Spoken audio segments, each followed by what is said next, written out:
ನೋಡಿ, ಕಂಟಿನ್ಯೂಸ್ ಆಗಿ ವೀಕೆಂಡಲ್ಲಿ ಸಾಲು ಸಾಲು ರಜೆಗಳು. ರಜೆ ಬಂತು ಅಂದರೆ ಸಾಕು, ಬೆಂಗಳೂರಿಂದ ಜನ ಎಲ್ಲ ಅವರವ್ರ ಊರಿಗೆ ಹೊರಟುಬಿಡ್ತಾರೆ. ಹಾಗಾಗಿ ಬೆಂಗಳೂರು ಹೊರವಲಯದಲ್ಲಿ ಎಲ್ಲ ಕಡೆ ಟ್ರಾಫಿಕ್ ಜಾಮ್.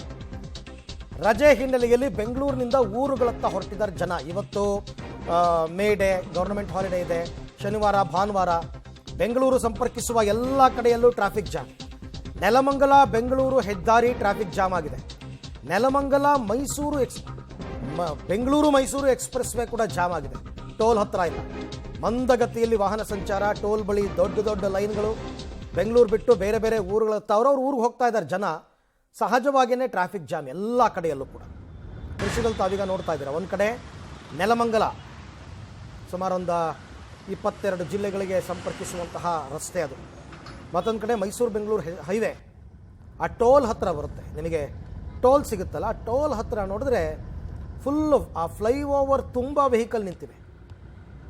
ಈ ಕಂಟಿನ್ಯೂಸ್ ರಜೆಗಳು ಬಂದುಬಿಟ್ರೆ ಬೆಂಗಳೂರಿನಲ್ಲಿ ಇದೊಂದು ಸಮಸ್ಯೆ. ಕೆಲವು ವೆಹಿಕಲ್ಸ್ ಎಲ್ಲ ನಿನ್ನೆನೇ ಮೂವ್ ಆಗಿವೆ, ನಿನ್ನೆ ಸಾಯಂಕಾಲದಲ್ಲೇ ಮೂವ್ ಆಗಿಬಿಟ್ಟಿದೆ. ಬಟ್ ಇವತ್ತು ಕೂಡ ಕೆಲವು ವೆಹಿಕಲ್ ಮೂವ್ ಆಗ್ತಾ ಇದೆ ಭಾರಿ ಸಂಖ್ಯೆಯಲ್ಲಿ. ಹಾಗಾಗಿ ಇವಾಗ ಎಲ್ಲ ಕಡೆ ಟ್ರಾಫಿಕ್ ಜಾಮ್. ಬಸ್ಗಳಲ್ಲೂ ತುಂಬ ಜನ. ಹೆಸರಿಗಷ್ಟೇ ಎಕ್ಸ್ಪ್ರೆಸ್ ವೇ.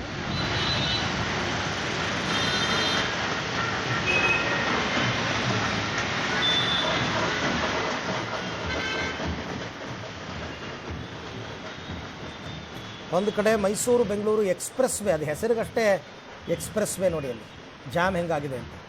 ಮತ್ತೊಂದು ಕಡೆ ಈ ಬೆಂಗಳೂರು ನೆಲಮಂಗಲ ಹೈವೇ, ಅದಾದರೂ ಪರವಾಗಿಲ್ಲ, ಸ್ವಲ್ಪ ಸ್ಲೋ ಮೂವಿಂಗ್ ಟ್ರಾಫಿಕ್ಕು. ಈ ಕಡೆ ಅಂತೂ ಜಾಮ್ ಆಗಿಬಿಟ್ಟಿದೆ. ನಿಮಗೆ ಟೋಲ್ ದಾಟೋದಕ್ಕೇ 10 ನಿಮಿಷ ಬೇಕು ಮಿನಿಮಮ್ 10 ನಿಮಿಷ ಬೇಕು. ಆಮೇಲೆ ಅದು ಸರಿ ಹೋಗುತ್ತೆ, ನಿಮಗೆ ಮುಂದಕ್ಕೆ ಪಾಸ್ ಆಗ್ತಾ. ಬಟ್ ಅಲ್ಲಿ ತನಕ ಜಾಮ್ ಆಗಿದೆ ಎಲ್ಲ ಕಡೆ. ಒಟ್ಟೊಟ್ಟಿಗೆ ಸಾಲು ಸಾಲು ರಜೆಗಳು ಬಂದುಬಿಟ್ರೆ ಆಗುವಂತಹ ಘಟನೆಗಳು ಹೀಗೆ. ಇನ್ನೊಂದು ಬೇಕು, ಅದೇನೋ ಬಂಪರ್ ಟು ಬಂಪರ್ ಅಂತಾರಲ್ಲ, ಆ ಬಂಪರ್ ಟು ಬಂಪರ್ ಟ್ರಾಫಿಕ್.